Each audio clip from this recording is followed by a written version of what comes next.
Hello, everybody. This is Johna Johnson, and I'm here with Jerry Murphy, my fellow Oracle in the FinServ Tech Oracles.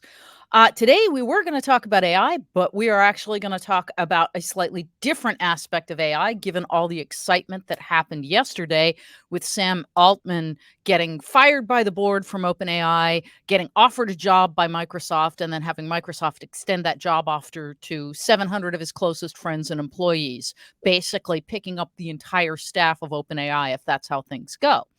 So, Jerry, you wanted to talk about the specific implications of all of this for financial services firms. Well, What's your takeaway? Yeah.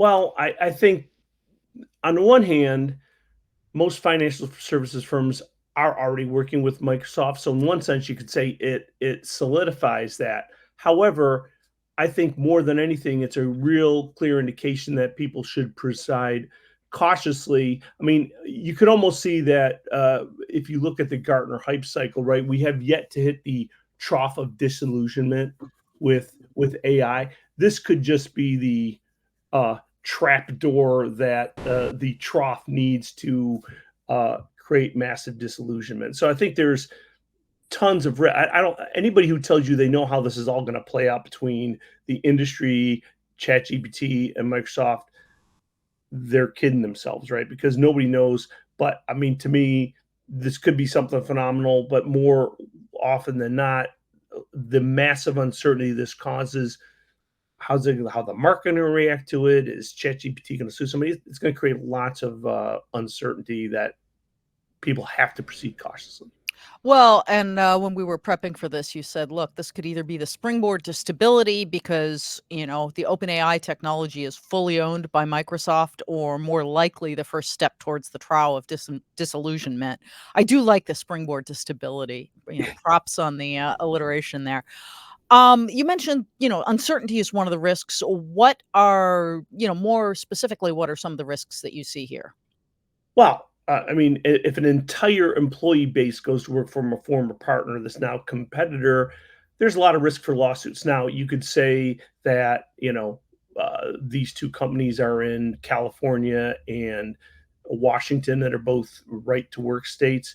But to me, right to work largely has been focused on an individual who decides to leave to go. You can't say if I'm a coder, I can't go someplace else coding.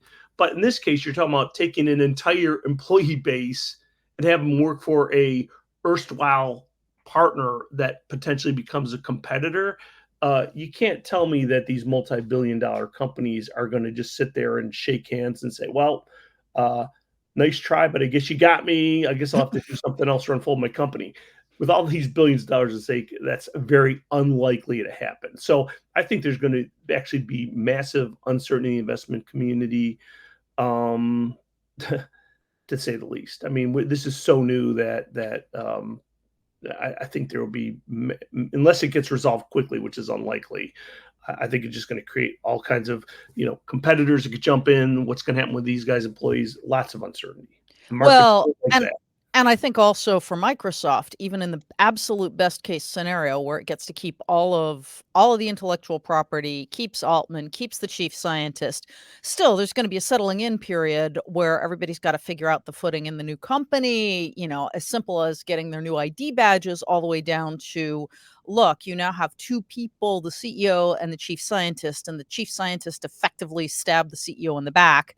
And all the apologies in the world are not going to make that better in a big hurry. So Microsoft's got to kind of figure out how to keep the kids in separate corners of the playroom and still being massively productive.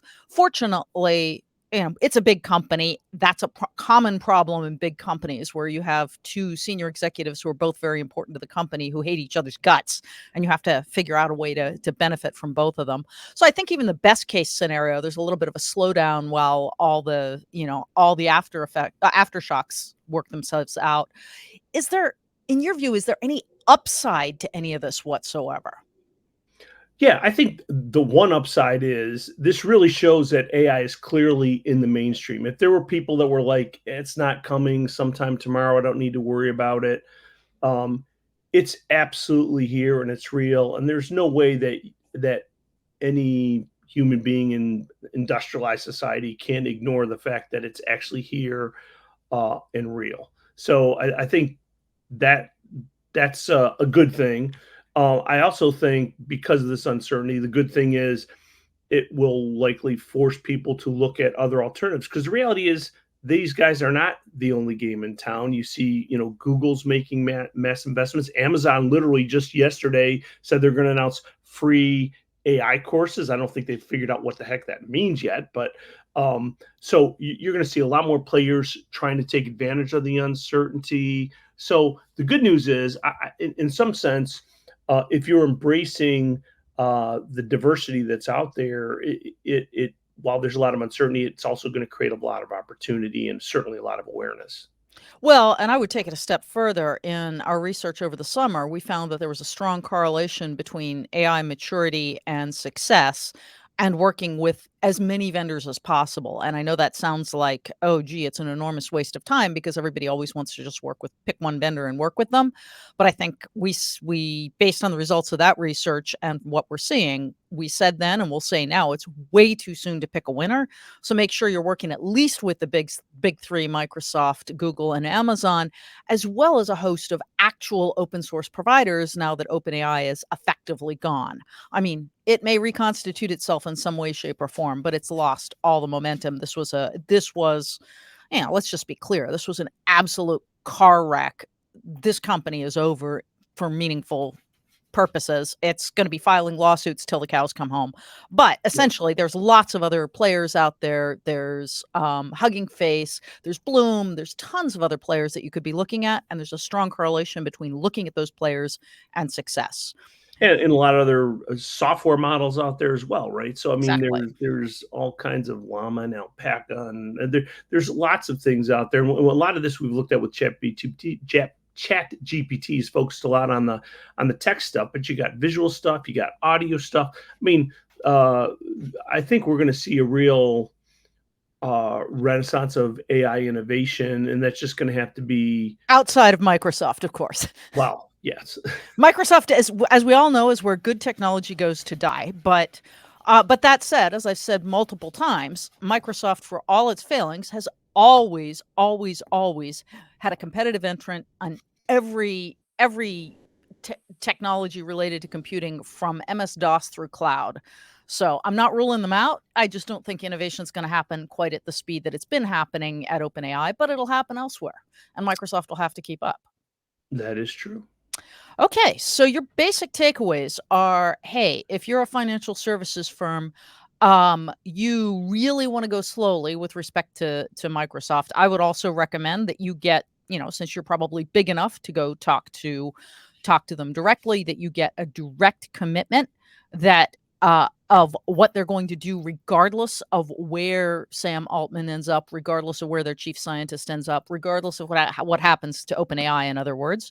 I think the other recommendation is that you should hedge your bets by working with multiple vendors and stay aware of the risks. Is that a good summary?